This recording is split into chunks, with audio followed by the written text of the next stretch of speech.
En una revisión realizada por Milenio se encontró que, de comprobarse la participación del FBI en el traslado de Ismael El Mayo Zambada, se habrían violado al menos 3 acuerdos internacionales y 5 artículos de la Ley de Seguridad Nacional. El hombre más buscado del narcotráfico mexicano llevaba casi 2 años en una celda de Nueva York y hasta esta semana su versión de los hechos parecía cerrada. Pero un reportaje sobre una avioneta exhibida en un museo de El Paso, Texas, acaba de reabrir uno de los expedientes más incómodos entre México y Estados Unidos. El gobierno mexicano exige ahora que el FBI explique algo que durante casi 2 años negó por completo: haber participado en la captura de Ismael El Mayo Zambada. Si se confirma, no sería solo un escándalo de espionaje. Sería la prueba de que Washington operó dentro de territorio mexicano sin avisar a nadie, y eso tiene un nombre en cualquier tratado internacional: violación de soberanía. Si quieres estar al tanto de todo lo que pasa en México minuto a minuto, suscríbete.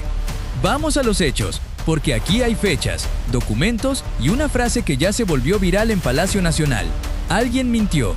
La dijo la secretaria de Gobernación, Rosa Isela Rodríguez, este martes 7 de julio de 2026, durante la conferencia matutina de la presidenta Claudia Sheinbaum. Y no la dijo como reproche genérico, la dijo señalando directamente a 2 versiones oficiales de Estados Unidos que se contradicen entre sí sobre un mismo hecho. ¿Cómo terminó Ismael Zambada, de 76 años, cofundador del cártel de Sinaloa, sentado en un tribunal federal de Brooklyn? Para entender la magnitud de lo que se está discutiendo hoy, hay que volver al origen. El 25 de julio de 2024, una avioneta privada aterrizó en el aeropuerto de Santa Teresa, Nuevo México, cerca de El Paso. A bordo iban 2 hombres, Ismael Zambada García, El Mayo, y Joaquín Guzmán López, uno de los hijos de Joaquín El Chapo Guzmán.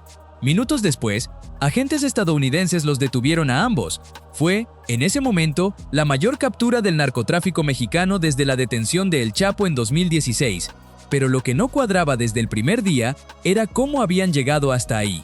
Zambada nunca se entregó por voluntad propia. Según su propia defensa, fue engañado.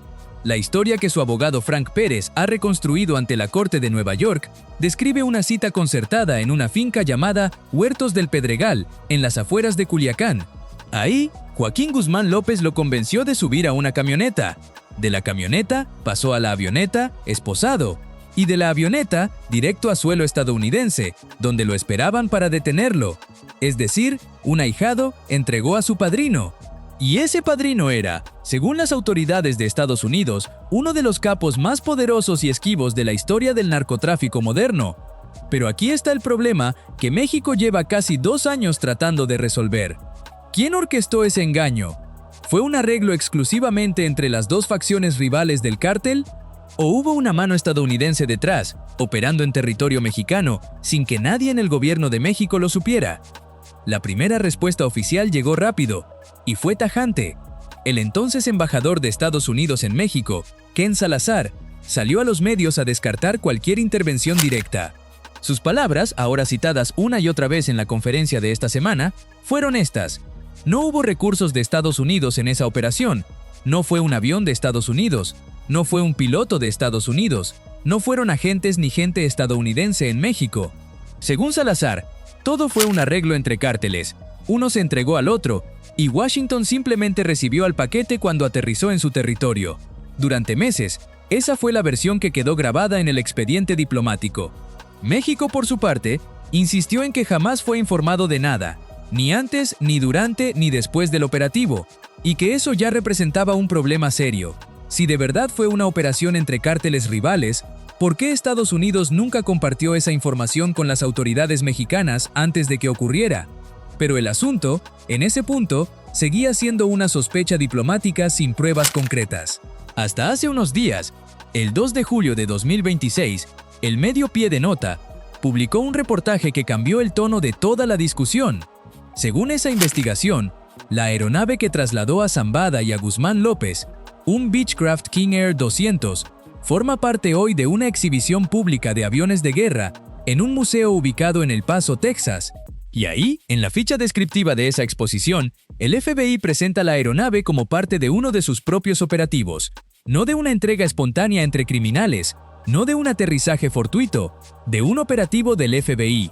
Esa sola frase, escrita en la placa de un museo, es la que ha puesto a temblar la narrativa oficial que Estados Unidos sostuvo durante casi 2 años. Piénsalo un segundo. Si el FBI reclama esa aeronave como parte de uno de sus operativos, eso implica una participación activa de la agencia en la operación que terminó con Zambada esposado. Y si esa participación ocurrió sin que el gobierno de México lo supiera, sin autorización, sin notificación previa, entonces la versión de Ken Salazar y la versión que ahora exhibe el FBI en un museo de Texas no pueden ser ciertas al mismo tiempo. Una de las dos miente. Y ese es exactamente el punto que la secretaria de Gobernación puso sobre la mesa esta semana, con una crudeza que rara vez se ve en un vocero oficial. Las versiones son contradictorias, alguien mintió, pero lo que de verdad conecta esto con algo mucho más grande que un capo detenido hace 2 años es lo que representaría legalmente, si se confirma. Rosa Isela Rodríguez fue precisa en su advertencia. Si el FBI participó en la detención de Zambada sin informar al gobierno de México, eso constituiría una violación a la Carta de las Naciones Unidas, a la Carta de la Organización de los Estados Americanos, a la Constitución Política de los Estados Unidos Mexicanos y a la Ley de Seguridad Nacional. No es un lenguaje casual, es la forma en que un gobierno empieza a construir, con cuidado, un reclamo formal de violación de soberanía contra su principal socio comercial y de seguridad. Y aquí conviene detenerse en lo que significa, en términos prácticos, que un país acuse a otro de operar dentro de su territorio sin permiso. No es un simple malentendido diplomático, es el tipo de acusación que, si se sostiene con pruebas, obliga a explicaciones formales, puede tensar acuerdos de cooperación en materia de seguridad, y coloca en entredicho la manera en que 2 países que comparten 3.180 kilómetros de frontera colaboran o dejan de colaborar contra el crimen organizado. La canciller mexicana, a través de la Secretaría de Relaciones Exteriores, ya dio el siguiente paso. El subsecretario para América del Norte, Roberto Velasco Álvarez, confirmó que se envió una solicitud formal a Washington pidiendo que se aclare, con documentos, cómo se ejecutó exactamente la operación que terminó con Zambada en territorio estadounidense. No es la primera vez que México pide esto. Según la propia presidenta Sheinbaum, esas solicitudes de información se han hecho de manera reiterada desde julio de 2024, prácticamente desde el mismo día de la captura. Y en 2 años, México asegura que nunca ha recibido una respuesta satisfactoria. Gracias por seguir con nosotros, porque lo que viene ahora es la pieza que conecta todo. ¿Por qué este caso importa hoy más que nunca? Justo 15 días antes de que un juez en Nueva York decida el destino final de Zambada. El 20 de julio de 2026, el juez federal Brian Cogan, el mismo que presidió los juicios de El Chapo Guzmán y del exsecretario de Seguridad Pública Genaro García Luna, tiene programada la audiencia donde dictará la sentencia definitiva contra Zambada. Y aquí hay algo que pocos canales están explicando bien. Zambada ya no está peleando su inocencia. Se declaró culpable el 25 de agosto de 2025 de cargos relacionados con narcotráfico, lavado de dinero y participación en organización criminal. Su defensa entregó apenas esta semana una carta al juez donde reconoce, sin rodeos, que la consecuencia legal obligatoria de esa declaración de culpabilidad es una cadena perpetua. No está pidiendo una condena menor. Lo único que solicita es que el juez recomiende que cumpla su sentencia en un centro penitenciario federal con atención médica especializada, no en una prisión de máxima seguridad, invocando sus 76 años y problemas de salud asociados a su edad avanzada. La carta de su abogado, Frank Pérez, incluso compara el comportamiento de Zambada con el de su antiguo socio, El Chapo Guzmán. Mientras El Chapo optó por un juicio de 11 semanas que costó millones de dólares al sistema judicial estadounidense y terminó en 2019 con una condena a cadena perpetua más 30 años adicionales, Zambada evitó ese proceso desde el principio, sin presentar mociones para dilatarlo. Y en un documento presentado ante la Corte, se atribuye a Zambada una frase de reconocimiento de responsabilidad. Admite el daño causado por las drogas ilegales a la población de Estados Unidos y México. Reconoce el costo humano de la violencia generada por su organización y pide disculpas a quienes resultaron afectados. A cambio de esa cooperación procesal, la Fiscalía estadounidense renunció a pedir la pena de muerte en su contra, pero aquí está el detalle que conecta el pasado judicial con la crisis diplomática de esta semana. Zambada nunca dejó de sostener, incluso mientras aceptaba su culpabilidad ante el tribunal, que fue secuestrado y entregado a Estados Unidos en contra de su voluntad. No se declaró culpable de haberse entregado. se declaró culpable de los delitos que cometió durante décadas al frente del cártel. Son dos cosas distintas, y esa distinción es exactamente el terreno legal y diplomático que México está tratando de aprovechar ahora mismo. Porque si Zambada fue víctima de un secuestro orquestado en parte por una agencia extranjera dentro de suelo mexicano, eso no cambia su culpabilidad criminal, pero sí cambia radicalmente la legalidad del operativo que lo llevó ante la justicia estadounidense. Y ese es el punto exacto donde Rosa Isela Rodríguez está empujando. No busca liberar a Zambada ni cuestionar su condena. Busca establecer si Estados Unidos violó la soberanía mexicana para conseguirla. Lo que pocos saben es que esta no es la primera vez que Ken Salazar, el entonces embajador, se ve atrapado entre versiones contradictorias sobre operativos binacionales contra el narcotráfico. Y tampoco es la primera vez que México y Estados Unidos chocan por la forma en que se ejecutan capturas de alto perfil sin coordinación previa.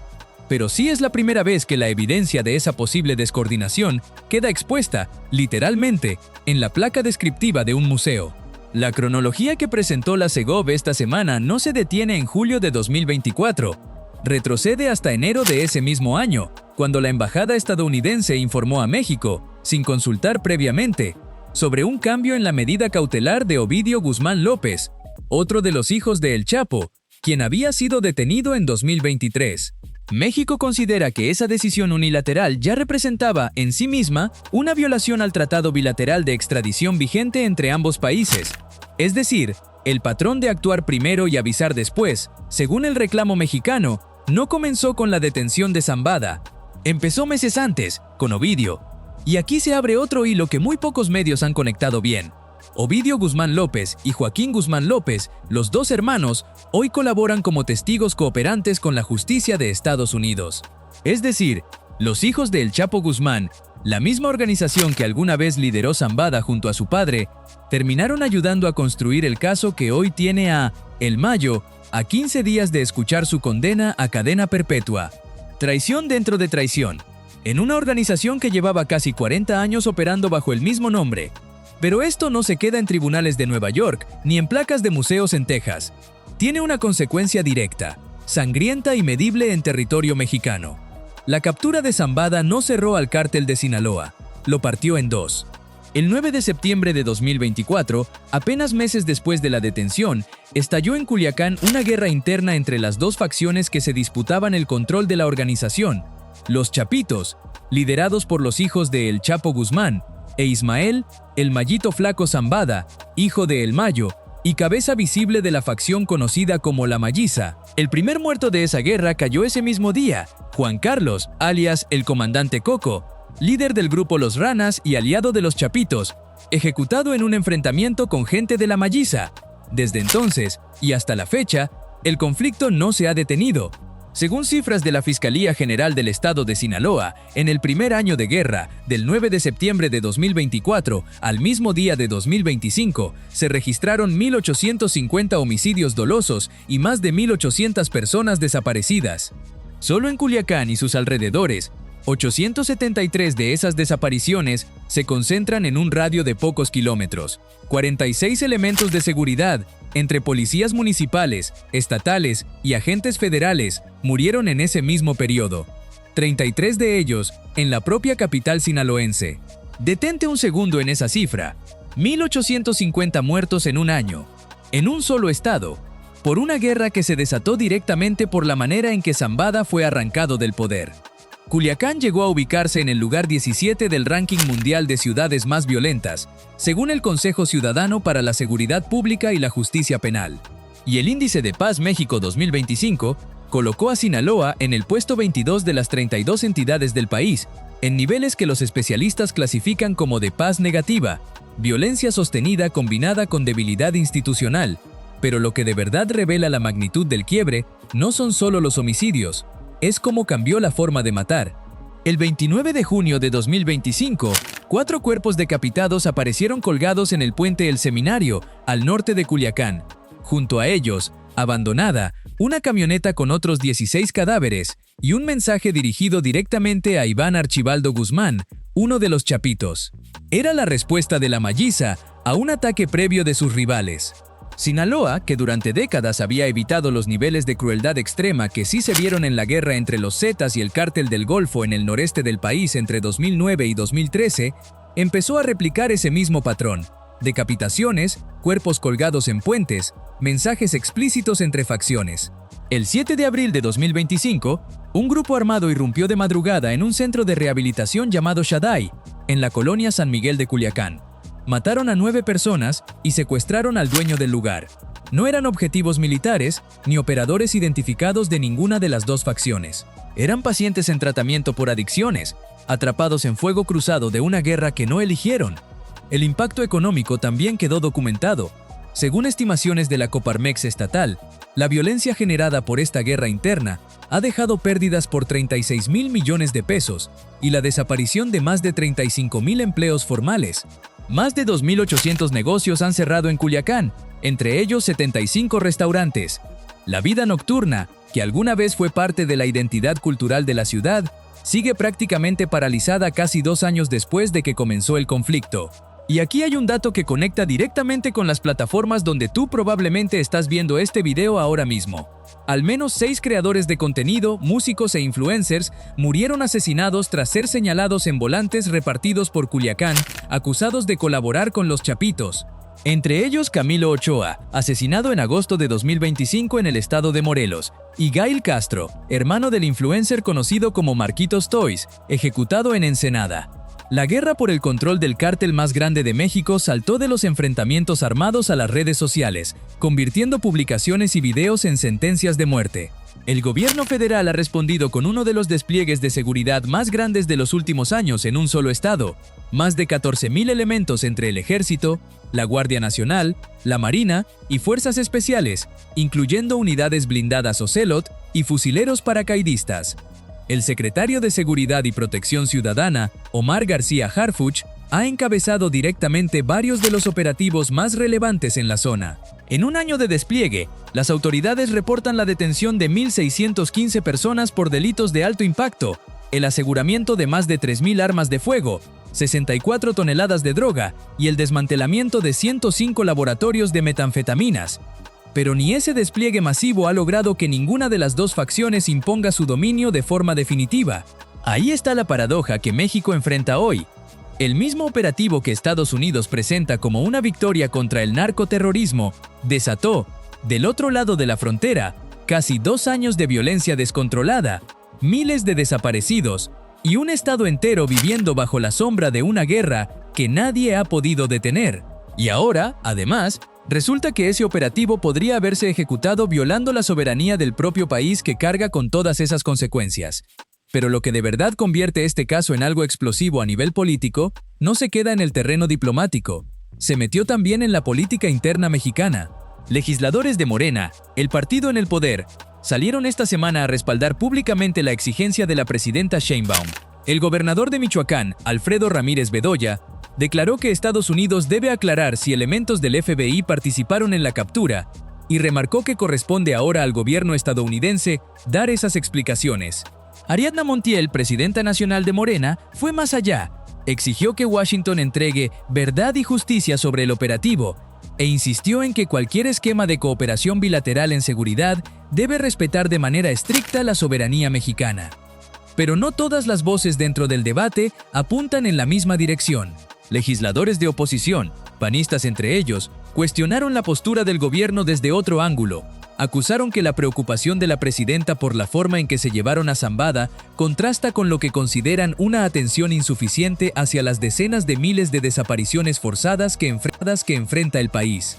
Le recomendaron incluso que dirija sus preguntas hacia el propio exfiscal general de la República, Alejandro Gertz Manero, a quien acusan de no haber informado nada sobre lo que ocurría en territorio mexicano el día de la captura. Y Morena, por su parte, salió a rechazar de forma tajante otro señalamiento que ha circulado en paralelo: la acusación de que el gobierno de México opera como lo que algunos han llamado un narcogobierno. La propia Rosa Isela Rodríguez fue enfática en su conferencia: el gobierno de México no hace pactos criminales con nadie. Lo que exige, insistió, es simplemente esclarecer los hechos, no encubrir a nadie ni entorpecer que la justicia siga su curso contra quienes cometieron delitos. Aquí está el detalle que le da a este caso una dimensión que trasciende lo judicial. No se trata solo de determinar si un capo fue detenido legal o ilegalmente. Se trata de establecer un precedente sobre hasta dónde puede llegar Estados Unidos operando dentro de territorio mexicano sin que las autoridades locales lo sepan, mientras la relación bilateral en materia de seguridad y comercio sigue siendo, hoy mismo, una de las más estrechas del mundo. Apenas semanas atrás, la Secretaría de Economía mexicana reportó que las exportaciones hacia Estados Unidos alcanzaron un récord histórico de $54,180 millones tan solo en mayo de 2026.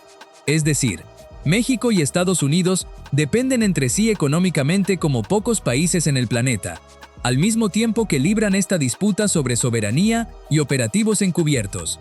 Ese contraste es exactamente lo que hace tan delicado este momento. Ambos gobiernos necesitan cooperar en materia de seguridad para contener cárteles que operan a ambos lados de la frontera. Pero esa cooperación se construye sobre confianza. Y la confianza es precisamente lo que está en juego cada vez que sale a la luz un episodio como el de la avioneta exhibida en Texas. La pregunta que queda flotando, la que nadie en Washington ha respondido todavía con claridad, es simple. Si el FBI no participó en la operación, como aseguró categóricamente el embajador Ken Salazar durante meses, ¿por qué esa misma agencia exhibe públicamente la aeronave utilizada como parte de uno de sus operativos? Las dos cosas no pueden ser ciertas al mismo tiempo.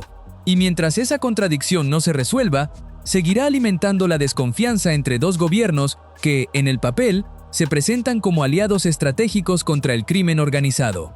México ya dio el siguiente paso formal. Solicitó a la embajada estadounidense información puntual sobre la aeronave, sobre quién la operaba y sobre por qué terminó exhibida como trofeo de una agencia que juró no haber tocado el caso. La Segov adelantó que continuará haciendo estas solicitudes de información hasta obtener una respuesta documentada, no declaraciones sueltas en conferencias de prensa. Y aquí es donde este caso deja de ser solo sobre un capo capturado hace 2 años. Se convierte en una prueba de qué tan dispuesto está Estados Unidos a ser transparente con uno de sus socios más importantes cuando se trata de admitir que actuó, quizás, fuera de las reglas que ambos países dicen respetar. Zambada, mientras tanto, espera en una celda federal el 20 de julio, la fecha en la que sabrá si pasará el resto de sus 76 años en una prisión de máxima seguridad o en un centro con atención médica especializada. Su destino personal, en términos legales, ya está prácticamente sellado. Cadena perpetua, sin posibilidad de apelación real contra ese resultado. Lo que todavía no está sellado es si el camino que lo llevó hasta ese tribunal se hizo respetando las reglas entre dos países, o si Estados Unidos cruzó una línea que México apenas ahora empieza a poder demostrar con algo más que sospechas. La captura de El Mayo Zambada iba a ser, según Washington, el golpe que empezaría a desmantelar al cártel de Sinaloa. Casi 2 años después, el cártel sigue vivo, dividido en 2 facciones que se han matado entre sí más de 1,850 veces, y el propio operativo que lo originó todo está bajo sospecha de haber sido, él mismo, un delito contra la soberanía del país que hoy carga con las consecuencias. La justicia contra Zambada probablemente se va a cumplir el 20 de julio.